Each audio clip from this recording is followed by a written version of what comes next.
Hey folks, Fernando doing another video for the More Survivalists, and in this case the video is going to be about how do I survive the end of the world? One of those questions that you get every once in a while. Seriously, I'm getting lots of these questions from people that are getting started in preparedness. I have my Spanish channel with over 200,000 subscribers, which is doing great, lots of interest there. Keep in mind, if people in Latin America think that what I'm explaining is valuable and useful, you probably should take that at heart as well, because it's usually people that have already gone through quite a bit already as it is. So if they find this useful, it's there's a reason for that. It's not that they have exactly, especially people that buy my book in Spanish, which is, it's terribly expensive for people in Latin America. The exchange rate, it's making it like 2, 3, 5, 10 times more expensive depending on the country which you're looking at specifically than for the average American. So keep that in mind, right? If you haven't bought my books already, you probably want to consider doing that. But going back to the topic of the video, how do I prepare for what's going on right now? What's going on right now? What is it that preparedness means for you? Are you preparing for the zombie apocalypse? Are you preparing for, what is it exactly that you're looking to prepare for? Well, as of right now, mostly people are looking to prepare for that sort of thing. The economic collapse, or a change of paradigm in terms of what used to be your old quality of life, what used to be your old standard of living, now being destroyed by economic players in a global scale that have decided that you should have basically a lot less and be happy with that. You know exactly what I'm talking about. We've covered this in so many videos already. But the economy is going a certain way. You're looking at an Argentine version of the entire world, basically. You're looking at inflation, you're looking at recession, and you're looking at a huge chunk of the middle class in the developed world becoming poor. So there's this transition from what used to be the good old American middle class, or the good old middle class in other first world countries, all of a sudden understanding that that will no longer be their reality. They will have to adjust and adapt to living in what used to be considered poverty. This will be the new middle class, which is basically poor. You're freaking poor, man. That's simply what it is. And it's because you have to pay for the party that the elite has decided to give themselves. They are making a transition of wealth from your pocket to their own. That usually works very well for them, not so great for you. So what is it that you should be doing? Should I be running to the hills? Should I start my own homestead and start farming? And that's how I'm going to be beating these bastards with, my own food production. Well, there's a number of things that may actually work for you. It may be one of those. But in this video, I'll go through the basics that I know work, because I've seen these already, unfortunately, in Argentina, in my own country, even till this day, falling apart into more poverty and record inflation. I think it's like top 3 country, along with Venezuela, with the worst inflation in the world, something along those lines. And it's been going for almost 20 years now. So we understand this in ways you guys cannot possibly imagine. So the 2 priorities that people have when this ends up happening at the end of the day is not zombies, it's not at the end of the world, Mad Max, driving your own very cool, custom vehicle that is, ironically enough, consuming a lot of gas. It's supposed to be a very precious resource. Anyway, you understand that's not it. And this is already in the minds of most Americans. It is security, it is inflation. Those 2 things are the things that worry the most, that worry people the most. Right now in the United States, it's mostly the economy that's got people very scared. Inflation is really worrying people. They're understanding what I explained for years, that inflation means poverty. They're understanding that their money goes, fills up that cart less and less each passing week, each passing month, and they understand that they're going from middle class to poor. That is the first stage you're looking at in this process. You later understand that those things you had for fun in the range and for YouTube videos, you're actually going to be needing them to defend yourself and your family, especially that little guy right there, the handgun that you have with you at all times.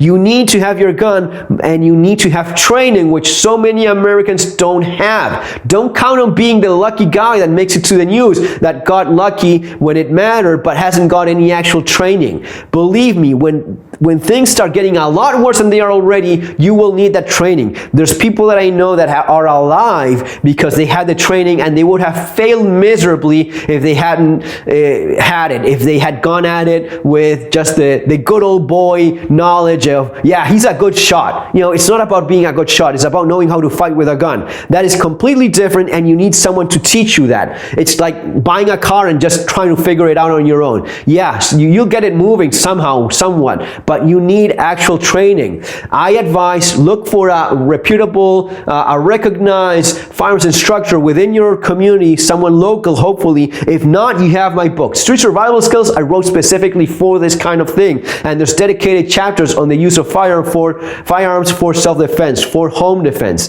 This is the kind of thing I learned from different instructors in different countries. They basically teach the same basics because they work, okay? If you don't have access to that, for like, what is it, like 20 bucks, you can get this and practice those skills I explained there, which are what an instructor is going to be teaching you. Not as good as an actual instructor, in my opinion, but a lot better than having none. This is the kind of thing that, as of right now, it's still not that paradigm shift where, most of all, it's not the economy. There's gonna be a point in which the economy will not be number one concern. Number one concern will be not getting shot in the streets or in your home. The way you guys live in the United States is, I mean, it would be impossible in a country like Argentina to even have a house like that. A house that has a door that could easily be kicked open. You don't have bars in your windows. You don't have a wall surrounding your gated community with guards, armed guards protecting you at all times, 24/7. That is simply not the way you live in other parts of the world. And you guys are not there yet, but given everything you're seeing already, that's where you're going. There's pretty much no way in which you can avoid that at this point. So it's gonna be tough times ahead. You will need to learn how to use that. Just having it was good enough already. This is like, yeah, I have a gun against elephants, but I don't live in Africa. So yeah, you don't worry all that much, really. I mean, you got the rifle, you got a 500 Nitro Express rifle. It is beautiful, you know how to shoot it. You're not actually using it. You're getting to that point where if you don't have the training, you may not end up on top of a fight against a group of attackers. It's already against your odds when it's, you know, several against one. The other thing you should stock up already, and you probably know this already, is of course food. And yes, this is just an example. Spam, canned meats, spaghetti, dry pasta is a great way to go. You can have, you know, buckets full of wheat, of corn. That's all great, but you need to have something you can actually rotate, that you actually consume in your house. If you have a meal and you make your own, you make your own flour, yeah, if that's part of your daily routine, your diet, by all means, go with that. Now, if not, if you're eating other things, just stock up on these things you actually eat. We eat a lot of rice in my house. We eat quite a bit of pasta as well, meat, fresh meat. Yeah, so those are the things we actually use. Yeah, that's a little bit more of a fancier type of pasta, but since we eat it, it doesn't go to waste. And you can stock up on stuff that's a lot cheaper, but have a lot of it. My friend in Venezuela from the Bushcraft Latin America channel, he had a year and a half worth of food, and it was still not enough, given that socialism just doesn't go away from one year to the next. It's 20 years later, the country is even worse than before. So that is where we're talking about the big boy preparedness, you know, the things that are uncomfortable, the things that are not even pleasant to think about, the things where you actually end up getting out of the entire country for real.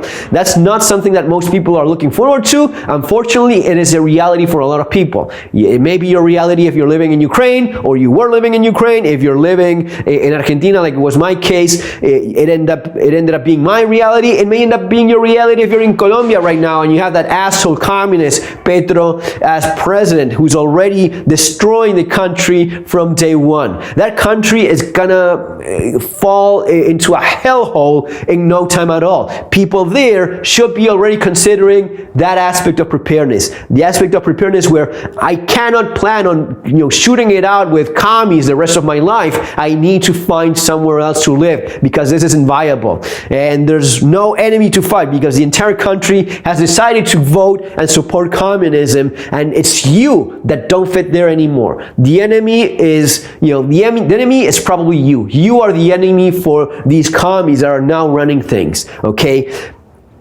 These are the kind of things that are not pleasant to think about, but this is the reality of serious, realistic preparedness, what I call modern survivalism, the objective reality for which you prepare for. Communication, having ways of staying in touch. Radios, these used to be like 20, 25 bucks. Buy a bunch. We've been saying this with Matt all along. Even some of these look almost like toys. These communicate with one another, and these are sold in stores, and they work perfectly well. Their range is actually very good. It's not so much about the power. People sometimes think, oh, this is half a watt, that is 5 watt, that's a lot better. No, they're really not going to be having much greater range. It's mostly about the terrain. So know how to use these things. Practice with these things now, especially if you have a homestead, if you have a farm, if you have a piece of land where you want to stay in touch with people. You're probably already using this already, right? This is probably something that's, as of these days, already part of your daily routine.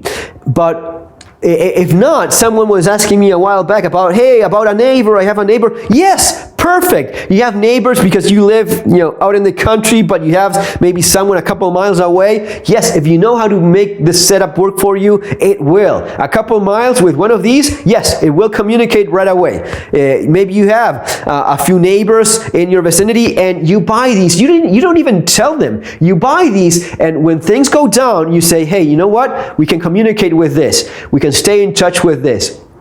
People are going to be more open to that idea if you have these things already. In terms of stockpiling food and ammunition, stock up more food. That is way more important than the ammunition. Ammunition, you can have a few 100 rounds, 3, 4, 5, 10 boxes of ammo, a pallet full of ammo, as much ammunition as you want. Yes, go with that. Yeah, you're going to be probably using it eventually nonetheless. Ammo doesn't go bad for like half a century. So you're going to be paying cheaper if you buy today than a few years later. But that is not a priority over food. Food and water. You need a source of water. You need a way of purifying that water. Tablets and filters. Keep in mind that depending on what's contaminating water, maybe those are not good enough. You want to have physical water stored. That is problematic because it takes up space, volume, weight, but you have to stock up on water in case the grid is affected and you need some time to plan ahead.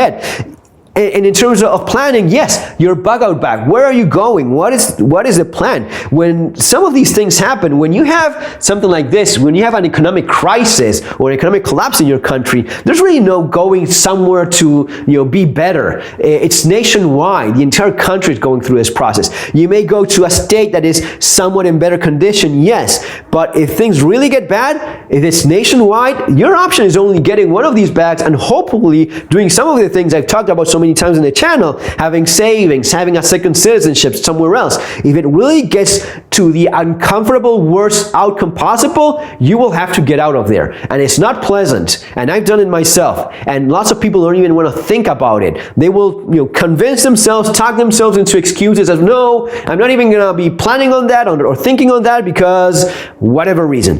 The effective range of bullshit like that and excuses is what, 0? Say the military guys? Yeah, completely agree with that. Make plans, even if it's just having an idea. Someone was actually, in Knockface, our pal Knockface was asking about Portugal.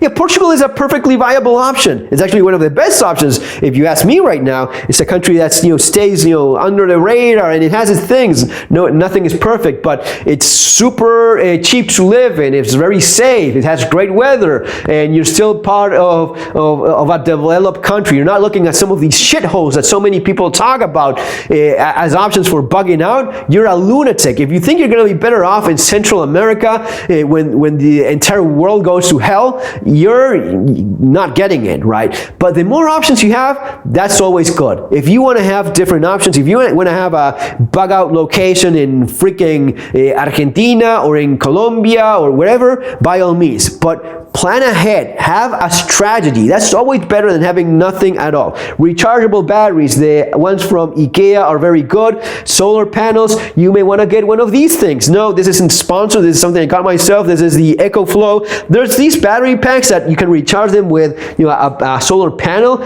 These are almost as good as a generator, and you're not using any fuel. These are great. So yeah, it's not so as to, you know, run continuously, but you can charge your devices, which at the end of the day is mostly what you want to do.